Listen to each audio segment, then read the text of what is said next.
IVM. I want to thank Intel for supporting our show. Do you remember last year when we spoke about how the Intel vPro platform is built for business? Well, I'm glad to say we've kicked it up a notch. That's right, Intel is back with a new and improved version of the platform. The new Intel vPro platform lets you do more of what you want and less of what you don't. So it's better for you and for your IT teams, who really are the backbone of keeping your work-from-home experience easy and enjoyable.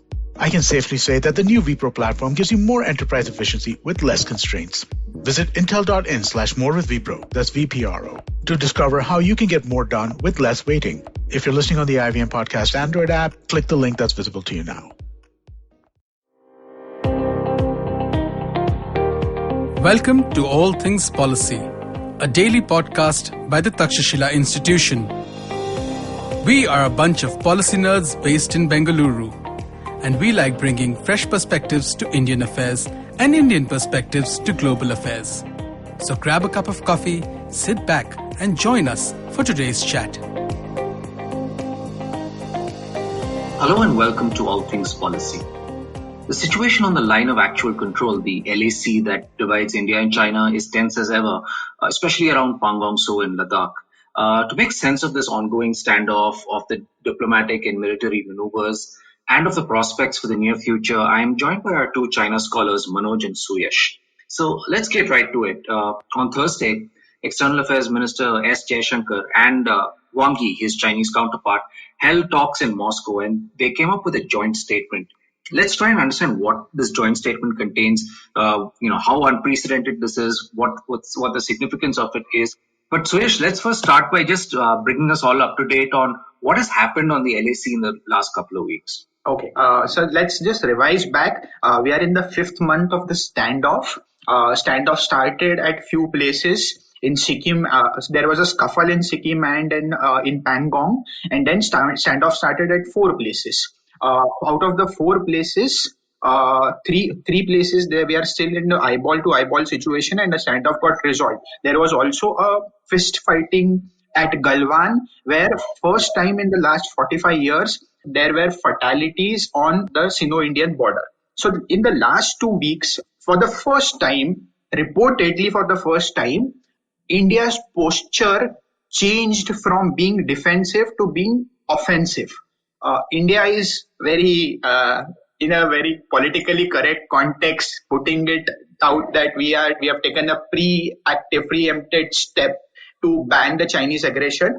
But what India did exactly was so until now the standoff at Pangong was on the northern bank.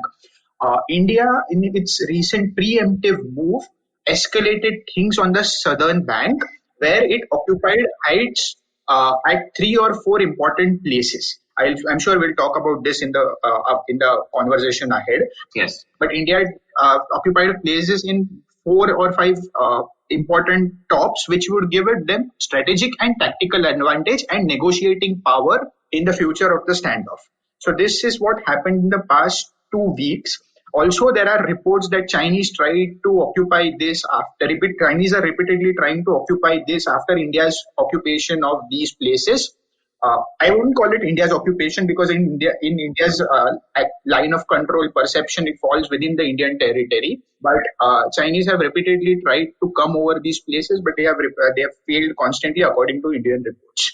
And now we had Wang Yi and Dr. Jaishankar meeting each other yesterday, where they came out with a very nice statement that we would work on all the border agreements, and we would work to focus confidence building measure. We would work on all border agreements going ahead. But I don't think picture is as floral as it is made to be. All right. Yeah. So as Suyash pointed out, we've had some fairly unprecedented goings on the line of control. We've had fatalities and also reports of some of the first shots being fired in decades. Manoj, how unprecedented is this joint statement on the other hand? Is this just business as usual, or does it carry some real significance? Hey, so I think it's really interesting that they firstly came out with a joint statement.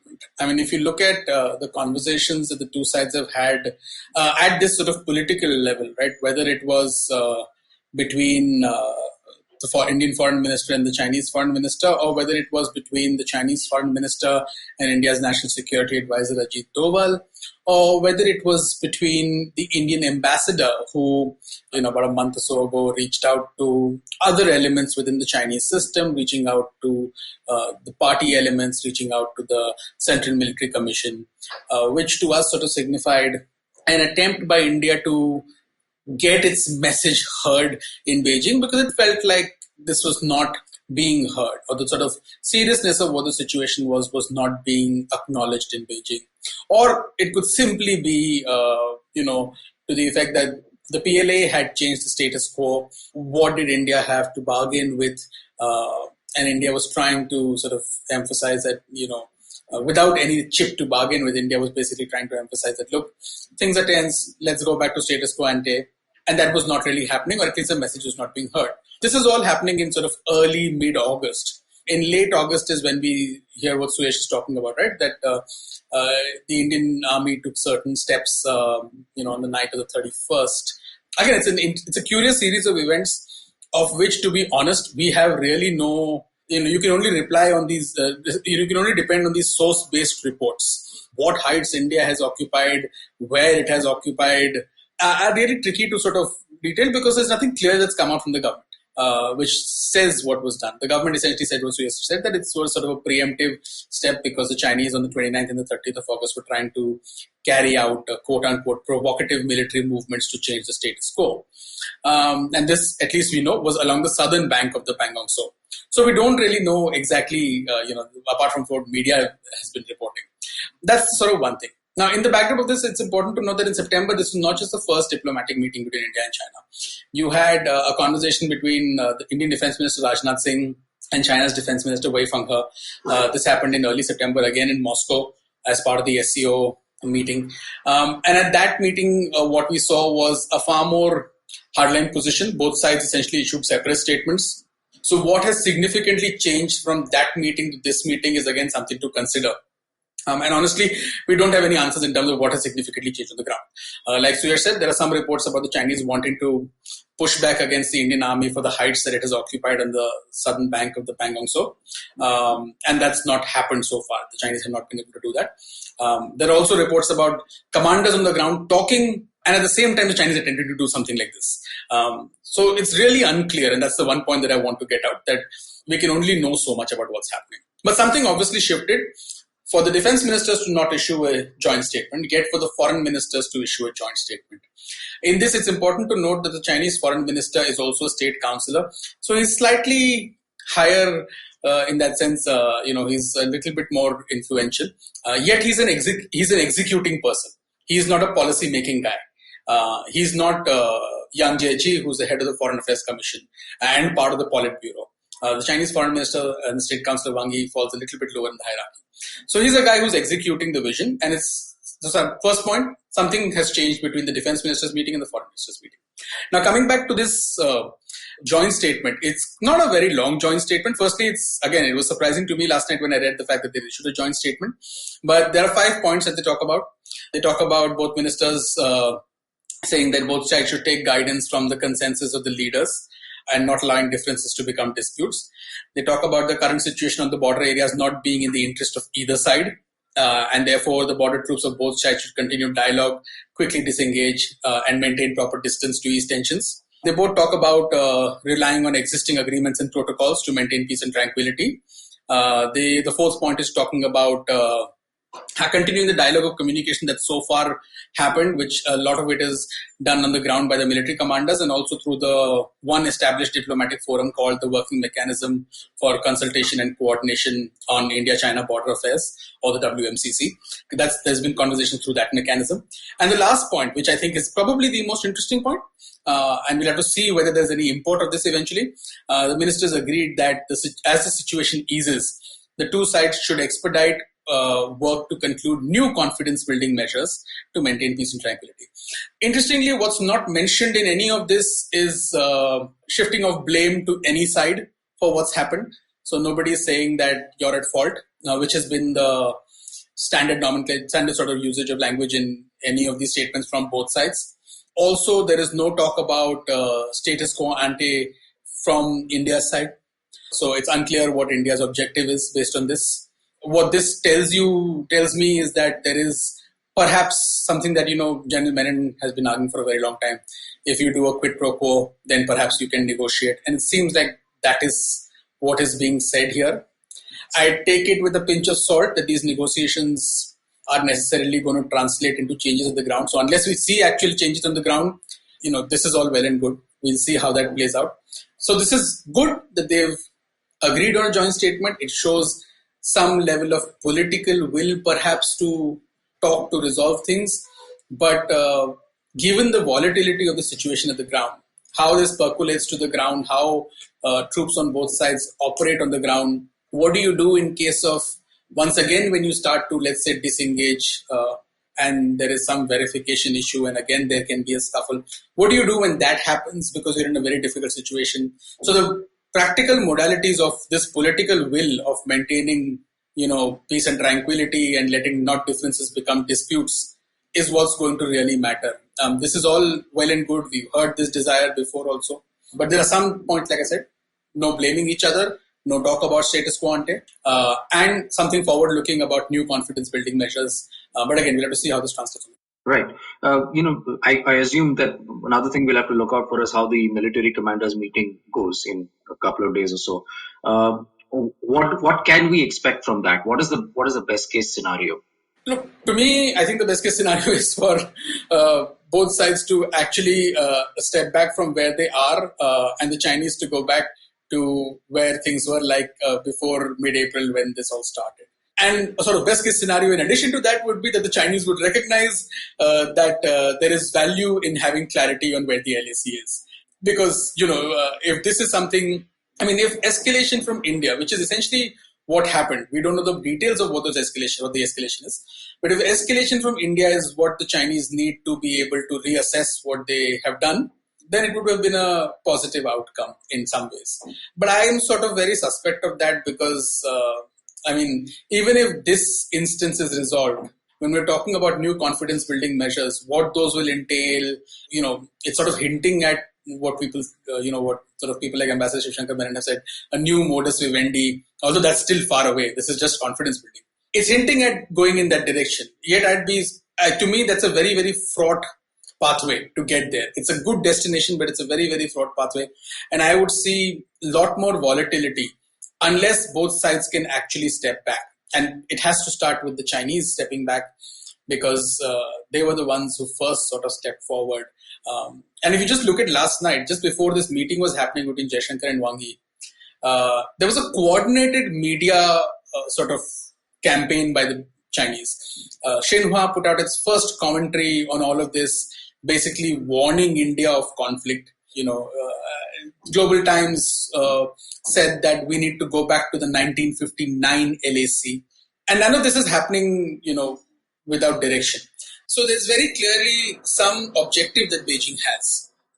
And I hope that as they put that objective forward, even if it is a 1959 LAC that they're talking about, if that gets clarified as their perception, then at least we can start a conversation based on that. And I presume what the Chinese will say is that if that's our perception, we need to have patrolling rights still there and something like that. And that will create new rounds of friction. Right. Yeah, I was quite struck by the Xinhua editorial also. We're used to Global Times, doing what it does. But clearly the Chinese are upping the rhetoric and the stakes on their side. But Suyash, as you pointed out, India has reportedly taken some points along the southern bank of Pangong. So what is its significance on the ground? Reportedly, there are a few points which are strategically and tactically very important on the southern bank of Pangong. So some of these names prominently also featured in the 1962 war. For example, these ranges, there are multiple ranges. These ranges are called Kailash ranges. These ranges start from Pangong and then they go up to 6-7 kilometers away, up to Rechingla, Rezangla, Gurung Hill, Blacktop. And then there is, if you can imagine a map in front of you, there is Pangong Lake, and just on the right side of the Pangong Lake, where the southern bank is, there is Sangur Lake, and next to the Sangur Lake there is Sangur Gap. So the important part to be noted here is that the Sangur Gap is the only, when you come ahead of Sangur Gap towards Indian side, it's the only flat top available there. So for example, consider all these ranges and a flat top in the middle, and that's the only way where artillery, that's the only location where artillery could be used. So if artillery has to be brought forward on either of the side, it has to be through that range in that area. Now, what is the strategic and tactical importance of that?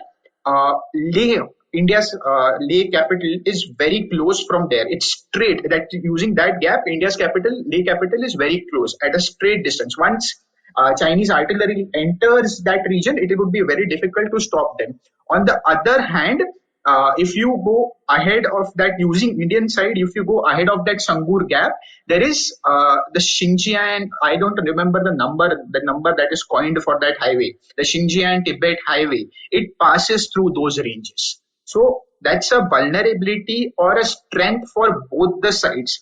And that is why it is tactically very important.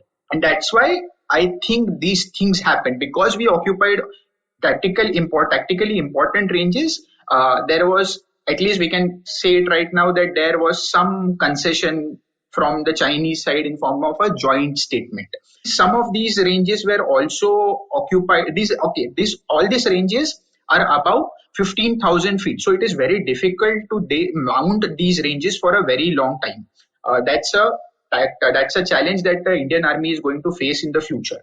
Also, the LAC that India conceives goes through the Sangur Lake. And these ranges, if you see on the other bank, for example, Rachingla is directly opposite to Finger 8. This also gives a tactical advantage, being on a height over both the sides. So these are some of the important advantages, tactical advantages that India has got because of occupying these areas. One, it can, because of being on a height, it can monitor both the banks. Two, it gives control over the tabletop Chushul area.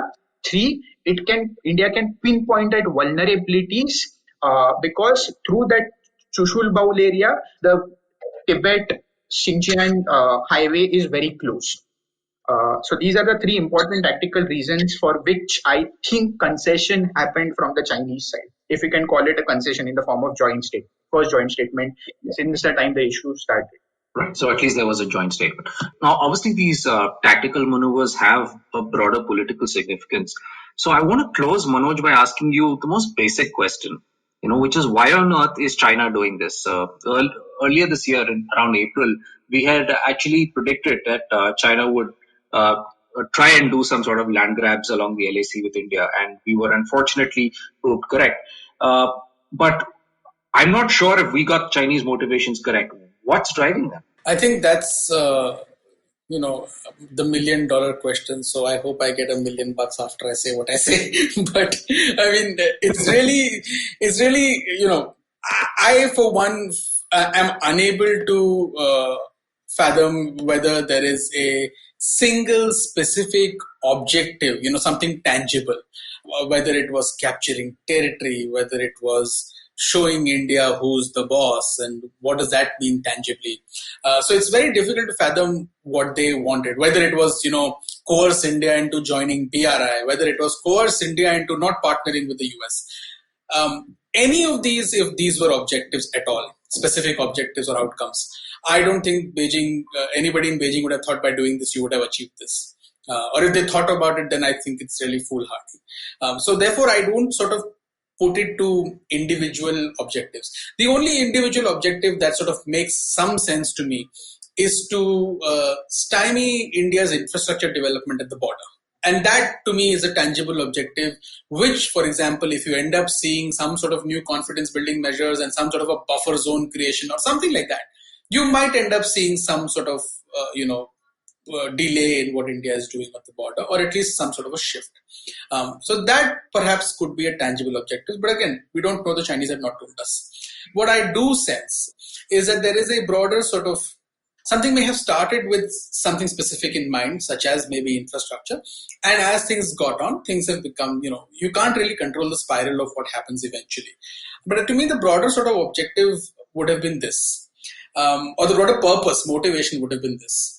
So China sees India as a regional rival, and if you are a major power which has political objectives which are being, where there is an obstacle that's coming in the form of a regional rival, you might want to exercise those to achieve your political objectives. Whether it's a territorial objective also.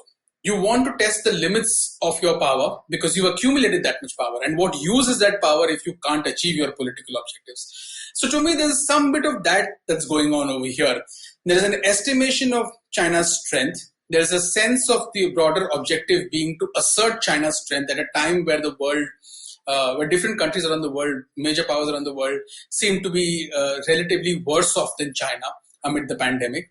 So I think this is a bit of sort of that playing out, right? A sense of anxiety, along with a sense of, having accumulated power and seeing this as an opportune moment to exercise that power, to see how far you can push whatever to shape eventual outcomes. Can you get India to temper its relationship or its approach to the US when China's relationship with the US is getting far more complex than ever before in the last 40 years. I mean, if you look at the statement that, there was another statement that Wang Yi put out after this meeting with Jaishankar and Sergei Lavrov. And that talks about, India, China and Russia in a broad sort of global sense.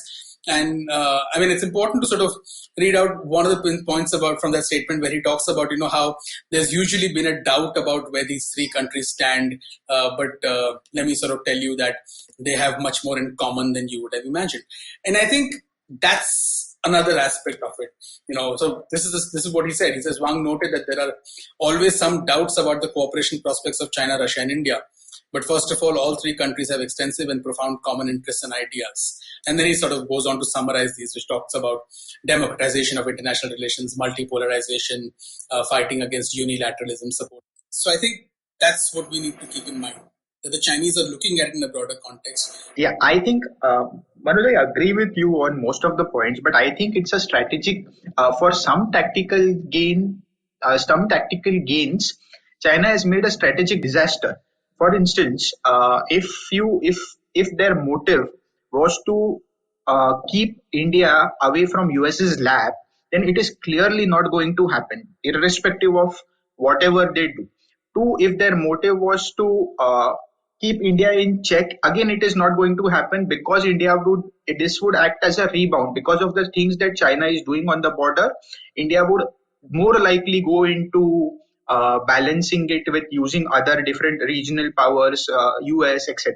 So, and third one, if the border infrastructure is a problem, then it has clearly not worked out because in the past few months since the standoff started, the speed at which our border infrastructure is coming up has increased tremendously. So if that were the reasons, then clearly it's for some strategic advantage they have completely lost on strategic grounds.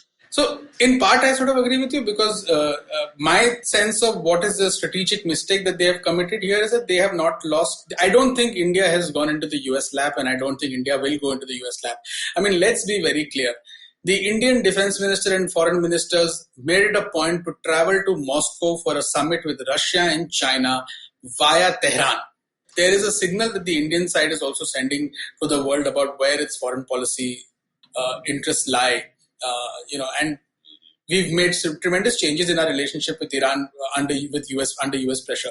So I don't see it as a foregone conclusion that India is falling into this camp or that camp. The Indian government and the Indian foreign policy establishment has its own interests with regard to own perception of the world and India's role in the world. And I don't think that sort of falls in line with directly sort of being in US lap. The US is an extremely important, perhaps the most important relationship for India.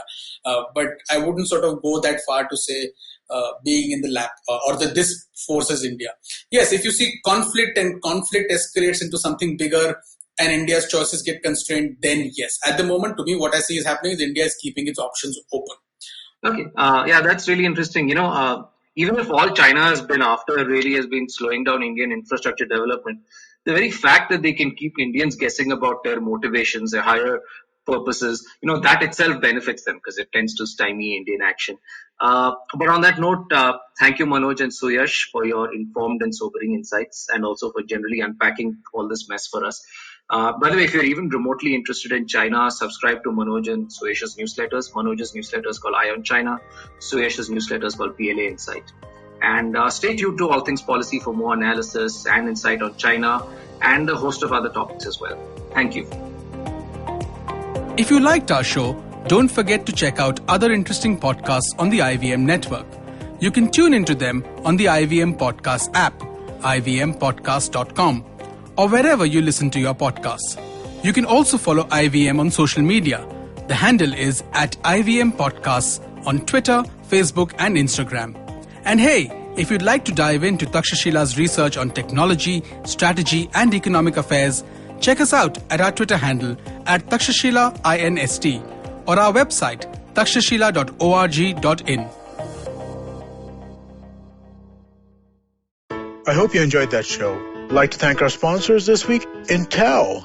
It's been a great week on the network this week. If you haven't been paying attention, please do listen to some of the shows. We had Chetan Bhagat. This was the first returning guest on Cyrus Says. Do check that out. Great episode. We had Palak Zatakia on Advertising is Dead. Really interesting conversation was had with Varun. We had another crossover on the habit codes. Zarina Poonawala showed up over there to have a discussion with Ashton about anxiety and pressure.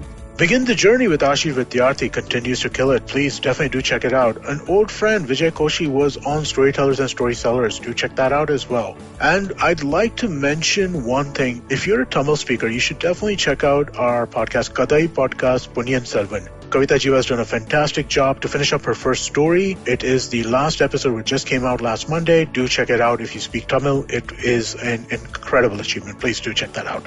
And with that, I hope to see you again next week.